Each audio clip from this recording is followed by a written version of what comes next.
Bonjour à tous, coucou Célia. Coucou Natacha. Et bienvenue sur Shoujo Story, un podcast dédié à la culture du shoujo manga. Vous pourrez écouter le podcast 2 fois par mois où nous traiterons d'un sujet, d'un ou d'une auteure, d'une série. Nous sommes heureuses de vous accueillir pour ce 11e épisode sur la figure du vampire dans les mangas.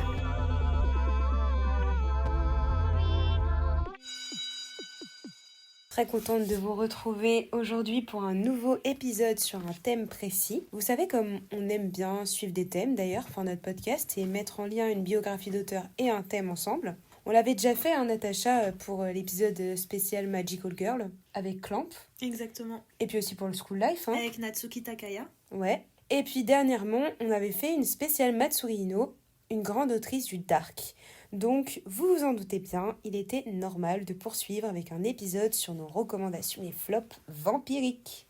La figure du vampire dans les mangas et les manhwas puise son inspiration dans le mythe occidentalisé, bien plus que dans les traditions japonaises.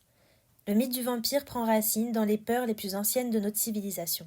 Il propose un dépassement imaginaire de la mort en condensant dans une figure à la fois humaine et monstrueuse le rêve d'éternité. Ceci était une citation de France Culture. Si vous voulez en apprendre plus sur la figure du vampire, il y a un épisode audio de France Culture intitulé « D'où viennent les vampires ?», très intéressant et enrichissant, où vous aurez plus de contexte historique et littéraire. Le Kyūketsuki, fantôme suceur de sang en japonais, est une figure conceptualisée de bien des manières dans les mangas. Il peut être à la fois magique, romantique ou même gothique, mais aussi reposer sur une mythologie européenne futuriste ou proposer des réflexions sur le sens de la vie et la philosophie de l'éternel. Chaque auteur s'approprie cette figure et en fait quelque chose de nouveau ou, comme on le verra, d'assez répétitif. Nous vous avions parlé sur Instagram de Vampire Hunter D avec les magnifiques dessins de Hamano, qui est plus un shonen historique, mais vous avez aussi Hellsing qui se base sur le conte de Dracula. D'autres animés seinen ou shonen proposent des histoires avec une réflexion philosophique, comme Shiki ou Blue Plus, et ces œuvres essayent de donner crédibilité scientifique au vampirisme.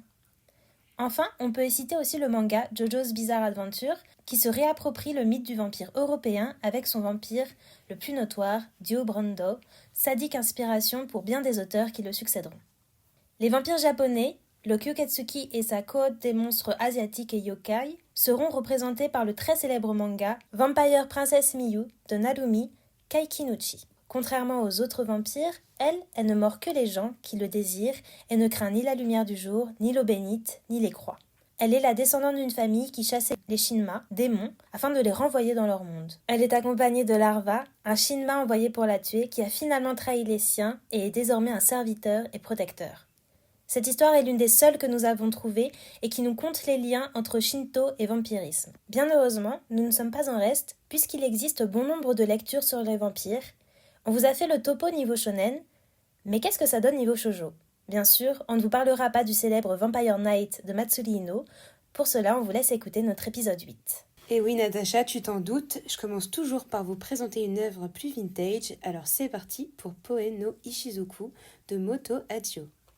J'ai pu lire seulement le début de Poe no Ichizoku, le premier chapitre, mais je vais d'abord vous parler de l'univers, la réception et l'environnement autour de cette œuvre. Avec la sortie du premier tome en 1974, Poe no Ichizoku est l'un des 2 premiers shoujo manga avec la Rose de Versailles de Ryoko Ikeda à attirer l'attention des critiques, car il déconstruit le mythe du vampire monstrueux et prédateur pour en faire une figure romantique et existentielle. Il y a aussi bien sûr toujours le spectre du genre, qui vient raviver des sujets préférés de l'an 24, avec notamment la relation ambiguë entre Alan et Edgar. Le bishonen et l'homo-érotisme fait de cette œuvre un vrai succès critique et commercial. D'ailleurs, elle fait partie de grandes romances gays de science-fiction et de fantastique. Poe no Ichizoku est la première série de Moto Hachio. L'œuvre connaît 2 périodes de publication, de 72 à 76 dans le magazine Besatsu Shoujo Comics de la Shogakukan et en 2016 dans le magazine Monthly Flower de la même maison d'édition, après de nombreuses relances de ses fans.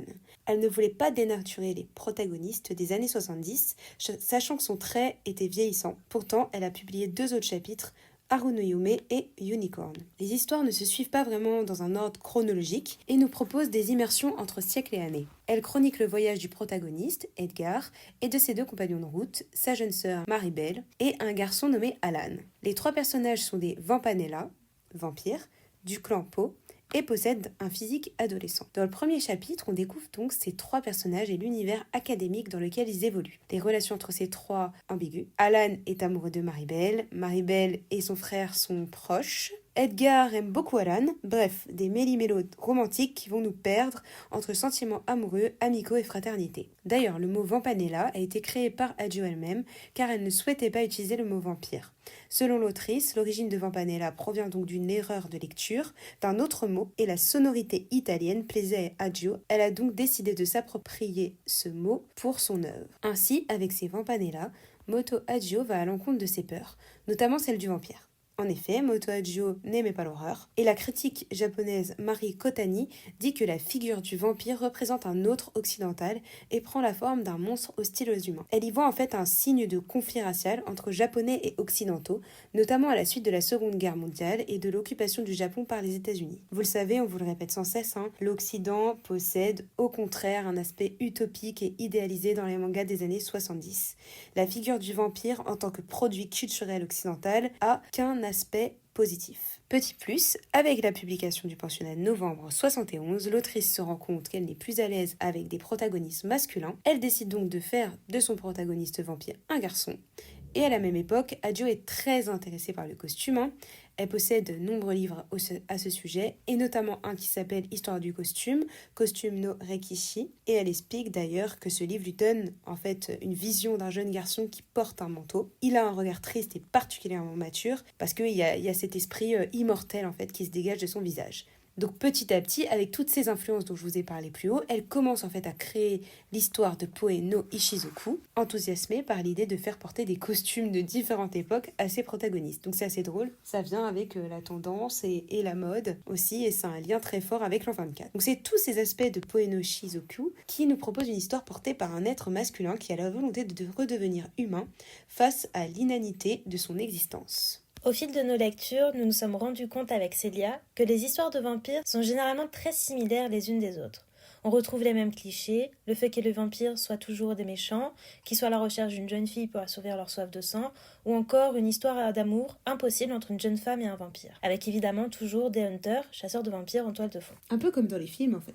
Exactement, c'est vraiment dans le genre vampirisme qu'un scénario très redondant. Bien que ces histoires-là ne nous déplaisent pas, nous souhaitions essayer de vous dégoter quelques mangas ou animés qui modernisent un peu cette thématique, ou du moins qui lui apportent un côté novateur. Et nous avons réussi à trouver quelques pépites. Commençons dès maintenant avec un manga adapté récemment en animé et qui est une vraie perle. Je parle évidemment des Mémoires de Vanitas de Jun Mochizuki, dont vous avez très certainement entendu parler. Ça fait très longtemps que je n'avais pas eu un tel coup de cœur, que ce soit du coup la version originale papier ou son adaptation en animation, qui sont toutes deux incroyables. C'est sincèrement pour moi un sans faute pour le moment. L'autrice Jun Mochizuki a réellement réussi à donner un souffle nouveau au thème des vampires, qui avait tendance, comme on l'a dit, un peu à s'essouffler et à perdre de son intérêt. En plus, cet auteur est aussi l'auteur de Pandora Heart, si je ne me trompe pas. Oui, exactement. Donc, pas besoin de vanter sa notoriété, on sait toutes ses qualités en tant que mangaka. Et du coup, sur ce coup-là, on est sur une histoire assez complexe et très bien construite, où tous les personnages principaux et secondaires ont une réelle importance et un impact sur le déroulement de l'intrigue. On se détache totalement des stéréotypes que nous avons cités précédemment, et on peut dire que ça fait du bien. En une phrase, l'histoire se déroule dans un Paris fictif du 19e siècle. Nous y retrouvons Noé, un jeune vampire campagnard qui se rend à Paris, sa ville rêvée, afin d'y rechercher le légendaire artefact, livre de Vanitas, qui, selon les dires, aurait le pouvoir de tuer les vampires qui sont possédés par une étrange malédiction. Lors de son voyage en dirigeable pour se rendre à la capitale, il fait justement l'étrange rencontre d'un personnage haut en couleur qui se présente comme étant Vanitas. J'ai été incroyablement impressionnée par la beauté des dessins, qui sont, je trouve, à couper le souffle, de par les détails, la finesse, l'originalité dans les costumes ou encore dans le choix de la représentation physique des personnages. Ils sont tous, sans exception, d'une beauté incroyable. J'ajoute également un point d'honneur à la mangaka pour avoir osé mettre en scène des vampires dans un univers steampunk qui est, je trouve, un mélange certes surprenant, mais qui fonctionne si bien. Et puis, comment ne pas parler de la relation entre nos deux personnages principaux, Noé et Vanitas, qui est à la fois extrêmement complexe de par leurs divergences et en même temps si complémentaires. Nous avons d'un côté Vanitas, qui est un personnage assez mégalo, qui prend beaucoup de place et qui ne nous laisse pas un instant de répit, et de l'autre Noé qui est beaucoup plus calme et réservé, et ça fait du bien un peu de souffler avec lui. Ce duo particulier apporte une touche d'humour et de légèreté dans cet univers qui est en réalité beaucoup plus sombre et violent que ce que l'on pense. Je crois que tu avais aussi commencé à lire le manga. Alors, moi, j'ai Célia. lu seulement le premier tome. Mhm. On voit pas forcément tous les attributs du shoujo quand on commence la série, mais je trouve qu'il y a quand même un aspect intéressant dans les dessins. Ils sont assez proches quand même de l'univers shoujo. On retrouve une sensibilité qu'on a souvent dans les Oui, shoujo c'est ça. ou dans le shonen ai. C'est ça. Après, je dis pas que dans les shonen, il y en a pas du tout. Mais peut-être dans les dessins d'architecture parisienne, par exemple. Les costumes. Voilà, les costumes, notamment la baleine, le moyen de transport de la série. Ça m'a fait beaucoup penser à Black Butler, bien sûr. Évidemment. Juste pour l'esprit, même si Black Butler, c'est pas du tout steampunk, hein, c'est vraiment anglais, à fond, ère victorienne. Mais je sais pas, il y avait une atmosphère un peu historique quand même, que je trouvais intéressante. Et puis ce personnage foncé, Oui, de Noé.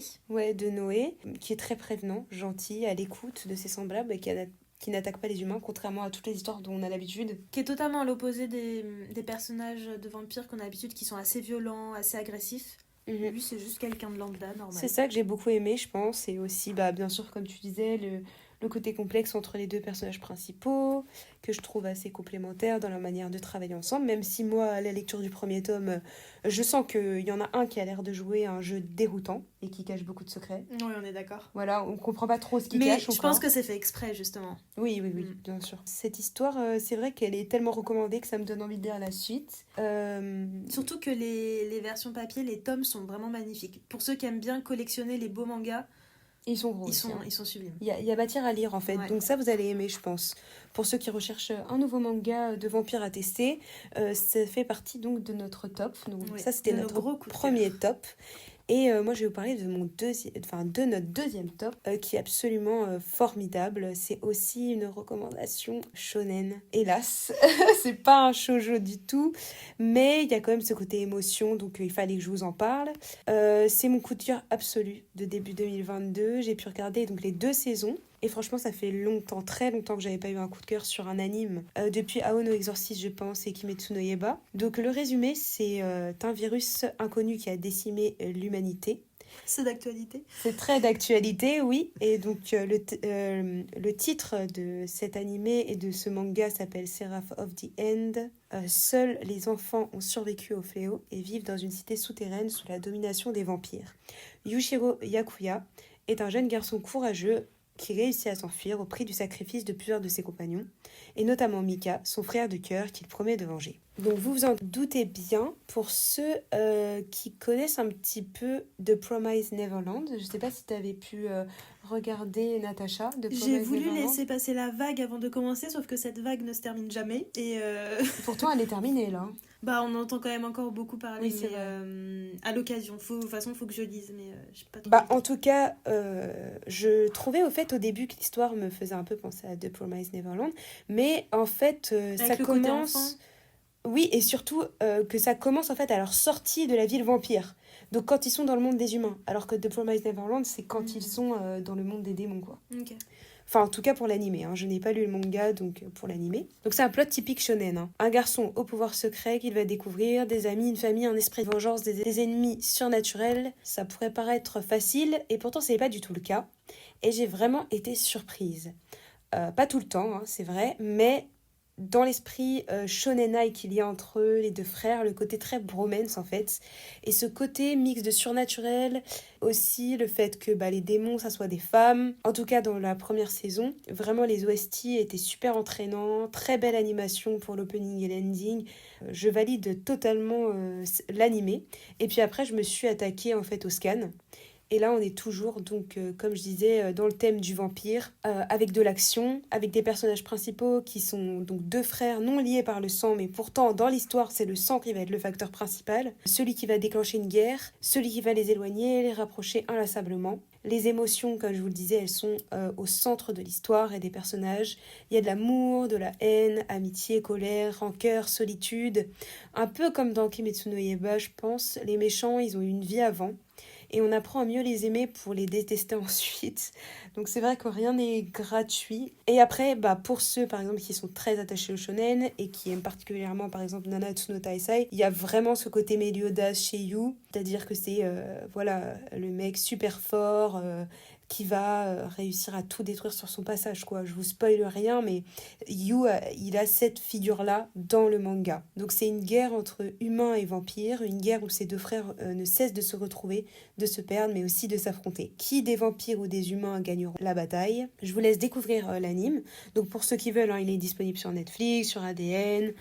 Et puis moi-même, je pense continuer cette histoire de toute façon en scan, j'ai déjà bien avancé, mais c'est un coup de cœur intersidéral. Et donc, à côté de nos coups de cœur shonen, et bien sûr, nous sommes dans Shoujo Story, donc on va vous présenter des coups de cœur shoujo. Donc c'est des recommandations avec des histoires d'amour, vous vous en doutez bien, et puis des choses un peu plus sexy, et puis aussi quelques déceptions. Je commence sans tarder avec un yaoi qui s'appelle Goodbye Red Beryl par Atami Michinoku. Akihiko est sauvée de justesse d'un accident mortel par Kazushige, un jeune vampire. Akihiko est bien décidé de lui prouver sa gratitude et va s'inviter dans la vie du vampire alors que ce dernier ne veut qu'une chose, se tenir le plus à l'écart possible des humains. Il va pourtant s'attacher petit à petit au jeune homme. En voyant la beauté des couvertures, j'ai tout de suite voulu lire cette courte série. Faut dire que les dessins sont magnifiques et l'alliance vampire plus yaoi m'a rendue assez curieuse. Bien que ce manga ait énormément de bons avis sur internet, je n'ai pas réussi à l'apprécier à sa juste valeur. Pour moi, le thème des vampires, c'était plutôt survolé et j'avais un peu cette impression qu'il s'agissait d'une excuse pour donner un côté fantastique et plus dark à une histoire en soi assez banale. Je suis donc malheureusement restée sur ma faim, ce qui est d'autant plus frustrant car je vois bien le potentiel que ce manga peut avoir. Et c'est vraiment dommage que certains points ne soient pas plus approfondis. Je pense par exemple au passé de Kazushige en tant que vampire. On a quelques infos éparpillées par-ci par-là mais jamais approfondies. Ou encore de sa relation toxique avec le vilain de l'histoire. Par contre, si vous voulez lire une histoire yaoi mignonne, je vous conseille ce manga, surtout que c'est une histoire courte de 3 tomes. Cependant, si comme moi vous êtes resté sur votre faim par rapport au thème vampire, je vous recommande Vampire Library, qui est mon deuxième gros coup de cœur pour cet épisode. Ah, il en fallait bien un deuxième, Natacha. Il en fallait un. Un shonenai qui est, en plus de ça, un manhwa coréen de la célèbre autrice Lee Sun-young, dont nous avons déjà parlé dans l'épisode spécial manhwa, avec notamment sa série Magical JR. Ah oui, en plus, on a fait plusieurs posts sur Lee Sun-young avec ses fanarts. Qui sont magnifiques, notamment de Black Butler, etc., qui sont sublimes. Allez voir sur notre Instagram, je pense que vous allez adorer son trait. On y suit l'histoire de Mano, un jeune coréen albinos qui essaye désespérément de trouver un travail où il n'aurait pas à subir le regard des autres. Il décide de se rendre à la bibliothèque de son quartier, qui est connue pour être hantée. Après un rapide entretien, il est embauché et commence à travailler le jour même. À sa surprise, les bibliothécaires sont en réalité tous des vampires otaku. Ils s'habillent et se comportent comme s'ils étaient de véritables vampires, et après une rencontre particulière avec le bibliothécaire en chef, notre héros souhaite démissionner sans attendre. Mais évidemment, vous vous en doutez, tout ne va pas se passer comme prévu. J'ai adoré ce manga et surtout l'humour, l'ironie et la dérision qui sont omniprésents tout au long de l'histoire. Impossible de ne pas s'attacher aux personnages, même aux méchants, qui devraient pourtant nous faire ressentir une profonde empathie et qui sont en réalité à mourir de rire. Les amateurs et amatrices de yaoi comme nous sauront apprécier les petits clins d'œil et références de ce genre qui sont éparpillés un peu partout dans l'histoire. Attention en revanche, il ne s'agit pas d'un manga classé yaoi, mais plutôt shonenai. Donc attendez-vous évidemment à quelques moments de fanservice, mais sans plus. L'histoire est prenante et j'ai adoré ce côté huis clos du fait que l'action principale se déroule dans la librairie. Ça nous apporte une ambiance assez particulière, voire même mystique au manga, ce qui va parfaitement avec l'univers des vampires. Vous savez aussi à quel point nous sommes sensibles à l'esthétisme et à la qualité des dessins dans un manga, et nous sommes particulièrement fans de ce style très reconnaissable des manhwas coréens. Nous sommes donc aux anges de voir des personnages masculins androgynes, au corps très élancé et aux longs cheveux, mais aussi des vêtements magnifiques, soignés et travaillés jusque dans les détails. Le seul petit point négatif que j'ai à dire sur ce manga, c'est qu'il n'est malheureusement pas encore traduit et donc indisponible à la vente en France. Ah, donc tu l'as lu sur internet? Je l'ai lu en scan grâce au travail incroyable, vous savez, des fans et des traducteurs en herbe qui nous permettent d'avoir accès facilement à ce genre de série. Et pour le coup, ce manga est disponible en anglais. Un peu de shonenai par là, et puis pour moi, un petit peu de shoujo. Un nouveau manga qui a été édité il n'y a pas longtemps aux éditions Pika, qui date de 2021-2022 et toujours en publication. C'est un manga de Ishizue Kashiru qui s'appelle Rosenblood, que vous avez dû sûrement voir passer dans le Bookstagram. C'est une nouvelle dans le métier de mangaka, pourtant elle était déjà célèbre au Japon pour Hygiène, qui est un manga en 5 tomes dont elle est la dessinatrice en collaboration avec la mangaka Kuwabara Mizuna qui s'occupe du scénario. Hygiène, pourtant il est plutôt à la limite du shonenai, Et l'histoire de Rosenblood, elle c'est vraiment un pur shoujo, dark shoujo. C'est l'histoire de Stella qui, à la suite d'un accident de fiacre, se réveille dans un manoir splendide, habité par 4 beaux jeunes hommes. On lui propose un travail de domestique, mais elle se rend compte que les jeunes hommes cachent bien des secrets. Voilà. On se doute desquels. Oui, on se doute duquel, hein. C'est une histoire de vampire, donc oui. En fait, dans le premier tome, je dirais pas que je me suis ennuyée, mais je trouvais l'histoire un peu trop redondante. Comme on disait, ce plot qu'on connaît déjà très bien. Et puis surtout, j'ai trouvé que ça se passait trop vite entre les deux personnages principaux. Les dessins sont absolument magnifiques, hein, doux et mettent vraiment en valeur le caractère effrayant et en même temps froid des vampires. Parfois, cela me faisait même penser à ceux du incroyable Shinichi Sakamoto, l'auteur de Innocent, par exemple, entre autres.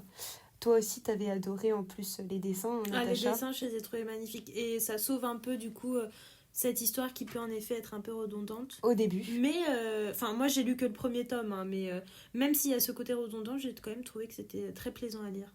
Oui, une histoire très plaisante.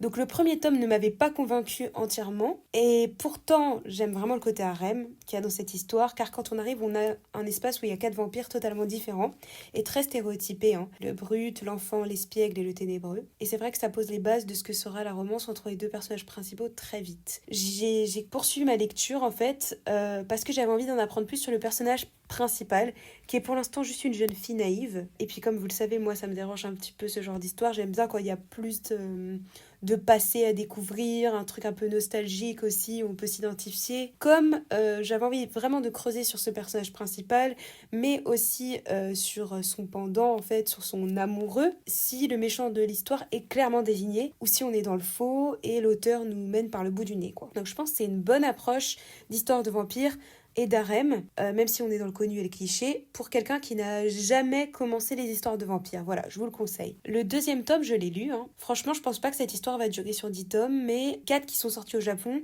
Le tome 3 est sorti en France il y a 2 semaines, je crois. Donc vraiment, ça pousse à lire plus, les dessins sont magnifiques, et on voit vraiment que l'auteur est très reconnu dans le monde du doujinshi pour son travail, donc comme je disais, de dessin. Et puis ça prend petit à petit une tournure plus sexy et plus dark, donc hâte de lire la suite. Je voulais quand même vous parler de cet auteur parce que je suis collectionneuse de cet auteur, j'aime beaucoup ses mangas, Aya Shuoto, avec Pure Blood Boyfriend.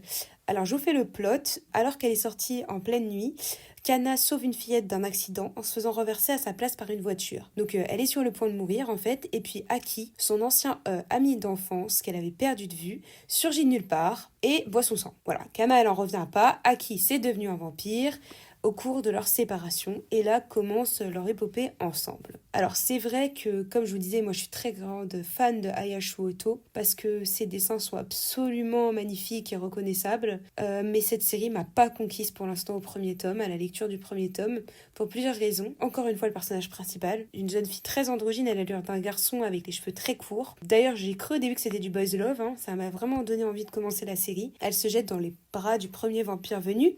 Enfin, qui fait ça, quoi? Personne se jette dans les bras de son ami d'enfance qu'il a pas vu depuis 10 ans, qui est censé être mort et qui ne trouve rien à redire à cette situation. C'est vrai qu'elle n'est pas assez surprise à mon goût. Mais non, elle est pas surprise du tout, quoi. Et puis le personnage principal, encore une fois, je sais pas si tu l'as remarqué, mais souvent les vampires sont des hommes bruns, ténébreux, Oui, très c'est secrets. toujours le même type de personnage. Voilà, un peu à la Kaname.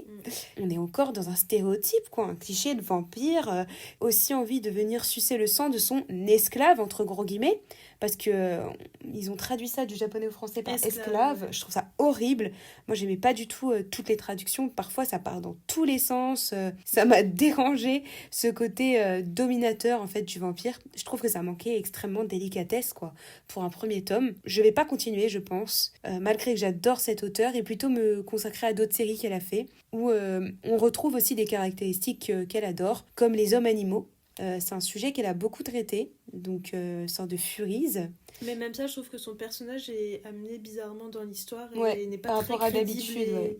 Ça tombe un peu comme un cheveu sur la soupe, quoi. Oui, alors que d'habitude, les garçons sont au centre de l'histoire, les relations amoureuses sont plutôt platoniques, et le school life, en fait, c'est vraiment important, l'académie, la magie, la gémellité aussi, elle adore ça, le côté jumeau, et le rêve, bien sûr, beaucoup de rêves dans ces mangas. Donc c'est vraiment des mangas type adolescence, en fait, si vous cherchez ce type de lecture, donc je vous recommande ces autres séries. Et donc toi Natacha, t'avais lu une série aussi un peu de shoujo, Vampire Dormitory, extrêmement recommandée par le Bookstagram. Oui, et on reste toujours sur ce genre du harem. Donc, si comme nous, vous appréciez les histoires comme Anakimi ou encore Ouran School Club, vous avez sans doute entendu parler aussi de ce manga qui rencontre un succès mondial. Si c'est pas le cas, je vais vous faire un petit résumé tout droit sorti du manga. Hein. Donc, on a Mito qui est orpheline et quitte à la rue, où elle tente de survivre en se faisant passer pour un garçon à l'insu de tous. Le jour où elle perd son emploi, son univers s'effondre. Surgit alors Luca, un vampire distingué, qui lui propose de l'héberger dans son pensionnat comme un don, contre un don de sang régulier. Problème, comme Mito n'a jamais connu l'amour, son sang est infect. Mais Luca, que les filles dégoûtent, refuse d'abandonner pour si peu et compte bien résoudre le problème de Mito à grand renfort d'affection. Donc on est sur un shoujo à l'ancienne, sans prétention, avec des dessins mignons, voire même un peu sensuels. Ah bon, on dirait pas pourquoi. En fait, il y a toujours ce côté, cet instant où le vampire veut boire le sang de son esclave, comme tu l'as dit, entre très grosses guillemets. Je trouve que souvent, ces scènes-là sont toujours représentées de manière très sensuelle, un peu érotique. Ouais. Et là, on retrouve aussi, comme dans ta recommandation, ce côté un peu boys love, du fait que la personnage principale... elle ait les cheveux courts, soit très masculine entre guillemets physiquement et voilà, les auteurs aiment bien jouer sur ça pour un peu surfer sur le shonenai. Malgré que cette thématique là du harem ne me plaît plus autant que lorsque j'étais ado, j'ai passé un bon moment en lisant ce manga. C'est une lecture facile et idéale pour s'évader. On retrouve plusieurs critères propres au shoujo que nous apprécions tous et toutes, donc de beaux personnages et particulièrement de beaux jeunes hommes, de l'ambiguïté entre les personnages, donc les deux personnages principaux, et des amours interdits. Vous pouvez retrouver cette série en cours de 7 tomes chez Pika. Maintenant, on va passer sur un genre un peu plus dark avec le manga Black Rose Alice de Mizushiro Setona. Cet auteur vous propose de revisiter totalement le mythe des vampires avec un aspect beaucoup plus dark que ce que nous avons pu vous proposer jusqu'à maintenant. Il saura notamment plaire aux amateurs et amatrices d'histoires d'horreur de par son atmosphère pesante et violente.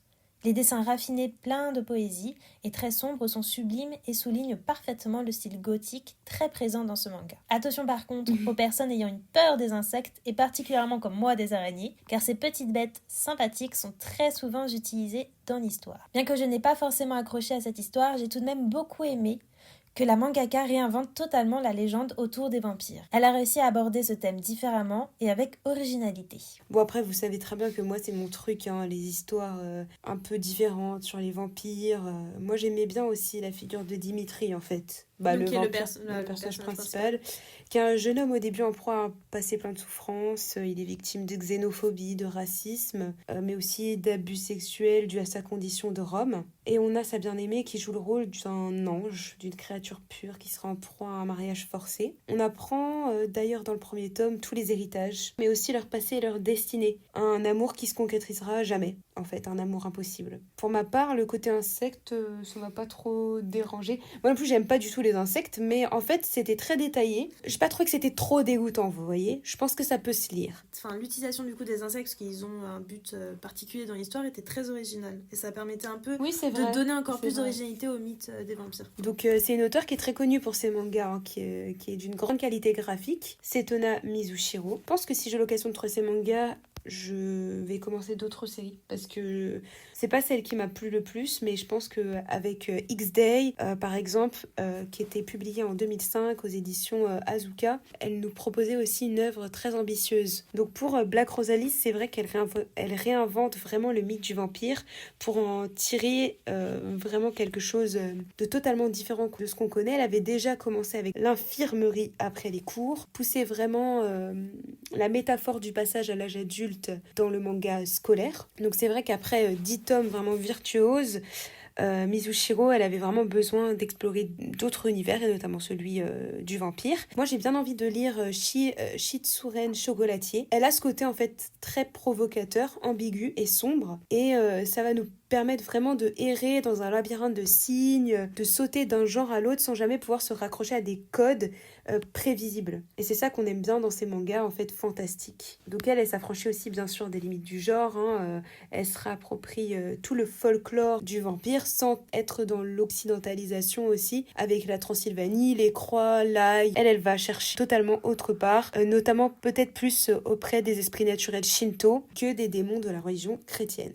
Et bien sûr, elle y ajoute un thème central dans toutes ses œuvres, et notamment dans l'infirmerie après les cours, le conflit de plusieurs personnages au sein d'un même corps, qui se développe au travers de plusieurs personnages doubles, Dimitri Sir Bradley, Agnieszka Asusa, donc Black Rosalis. En fait, c'est vraiment un vrai tournant dans sa carrière et je pense que ça peut être intéressant pour vous d'aller voir cette œuvre-là sur les vampires dans le shoujo. Et j'aimerais qu'on finisse, Natacha, par une dernière recommandation, une de mes recommandations préférées, c'est une reco Josei Midnight Secretary. On a pu lire toutes les deux ce manga qui est une édition absolument magnifique de Soleil Manga, une réédition qui a été écrite par Tomu Omi. On a vu beaucoup cette revue à tort et à travers sur le Bookstagram. Moi, je m'étais retenue de lire le synopsis pour être vraiment dans la découverte. On est vraiment dans un shoujo par excellence, avec cette touche de Josei. Et contrairement à la plupart des histoires qu'on vous a présentées, c'est une histoire très douce, qui se passe dans le monde réel. Donc Kaya Satozoki pourrait être une secrétaire parmi tant d'autres. Elle a un tailleur impeccable, elle a des lunettes, cheveux tirés en arrière, une apparence discrète et soignée, mais sous ce masque de secrétaire, elle a vraiment un visage très enfantin. Et en fait, à son travail, elle va devenir la secrétaire particulière du président de la Toma, qui s'appelle Kyuhei Toma. Et Kyuhei, en fait, il est assez coureur de jupons, très séducteur, et puis c'est très bizarre, mais petit à petit, elle va se rendre compte qu'en fait, il y a beaucoup de femmes qui sortent de son bureau avec un visage très pâle. Donc elle pensait que c'était pour s'attirer les bonnes mœurs du président, mais en fait pas du tout, c'est petit à petit pour plutôt des choses liées au sang, on va dire. Voilà, donc vous vous en doutez bien, c'est plongé dans un univers réel, mais il y a cette petite touche très très subtile de fantastique dans la grande tradition shoujo. Par rapport à l'histoire, on est plutôt dans du Josei, hein. Comme je disais, bon, ce terme est fourre-tout, on vous l'a dit, mais je suis obligée de vous donner quand même quelque chose à quoi vous rattacher. Les relations assez explicites quand même, hein. C'est beaucoup dans la séduction, n'est-ce pas, Natacha? Enfin, beaucoup dans le désir. Ça tourne beaucoup autour de ça, ouais. C'est vraiment, va-t-il succomber à l'amour et elle, va-t-elle réussir à aller plus loin que l'emprise qu'il a sur elle? Va-t-elle réussir à lui faire face? On est vraiment dans de l'histoire d'amour pure, mais on a trop envie de savoir le dénouement. Et puis on suit les aventures de Kaya en entreprise. En fait, ce que j'ai bien aimé, c'est contrairement au... Alors moi, ça n'a pas été un gros coup de cœur, j'ai eu du mal quand même à me plonger dedans. Par contre, bon, c'est vrai que la maison d'édition Soleil Manga, c'est quand même une source sûre pour tout ce qui est shoujo. Et moi, j'ai quand même beaucoup apprécié l'environnement dans lequel se déroule le manga, parce que ça change du tout au tout. Ça fait du bien d'être dans une histoire sur les vampires qui soit dans l'air du temps et qui soit pas plongé dans un monde fictif ou un ancien temps révolu. Là, c'est vraiment dans l'ère 2020 et ça fait du bien de pouvoir un peu plus s'identifier du coup à ces personnages-là et leur donner moins une impression de distance par rapport à nous avec le côté un peu fantastique et tout. En fait, ça pourrait se passer à notre taf, quoi. Et totalement. C'est ça qui est hyper agréable.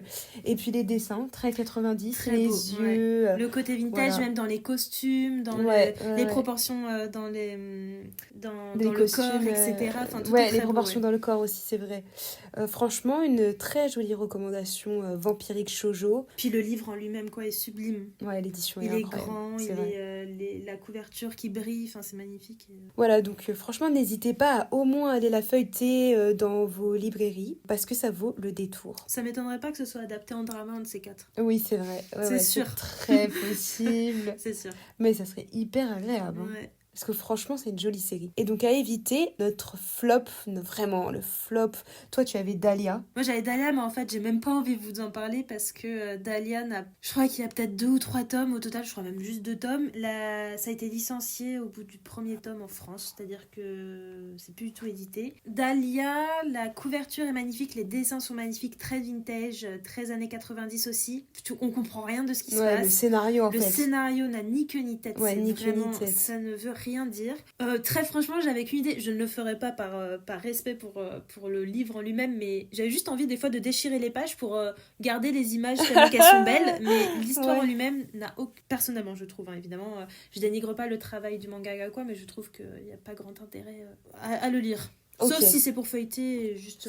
Bah non, mais de toute façon, c'est ton Regardez pour le avis et plaisir il est des yeux. respectable. Et moi aussi, j'ai un très gros flop qui s'appelle Sister and Vampire. C'est Déjà, le titre, Ouais. on se doute de quoi ça va parler. Oui, mais Et en on a fait, je peur. pensais pas vraiment. Je pensais qu'on allait être sur un truc un peu religieux, vous voyez. Donc, je me suis dit, pourquoi pas aller tester de ce côté-là. Et en plus, il existe 8 tomes, hein.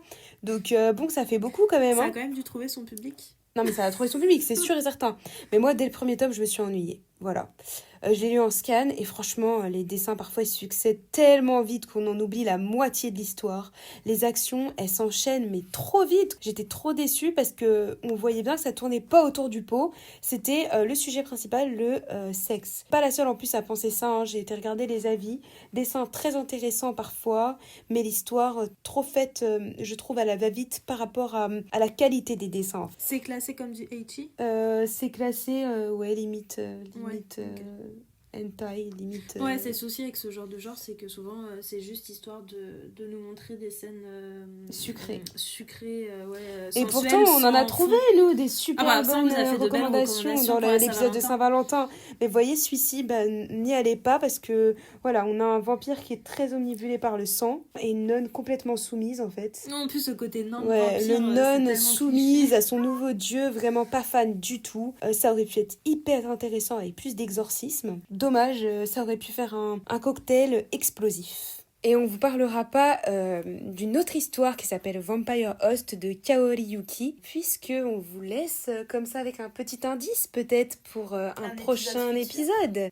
Et une autre nouvelle aussi pour finir sur les vampires, c'est que je viens de tomber sur une nouvelle absolument incroyable. Provoque vraiment beaucoup d'excitation là, parce que Shinichi Sakamoto, qui est donc l'auteur de Innocent, a commencé à prépublier des planches de son Dracula version Bram Stoker. Oh, ça va être incroyable. Ça va être absolument incroyable sa réinterprétation, j'en suis sûre, car son trait, il se marie merveilleusement bien à ce thème du vampire. Pour l'instant en parution seulement au Japon, mais hâte d'en savoir plus et puis on vous tiendra au courant. On vous laisse avec cette jolie nouvelle et on espère que dans toutes ces histoires, vous trouverez votre bonheur shoujo ou shonen et que vous éviterez les mauvaises surprises. On vous retrouve le 30 mars pour notre deuxième épisode du mois. À bientôt! L'intro et l'outro de ce podcast ont été réalisés par Passif Agressif. Merci d'avoir écouté cet épisode, n'hésitez pas à le partager et à nous suivre sur Instagram Shoujo Story. Retrouvez les épisodes sur toutes les plateformes ainsi que sur YouTube gratuitement. Portez-vous bien et à la prochaine!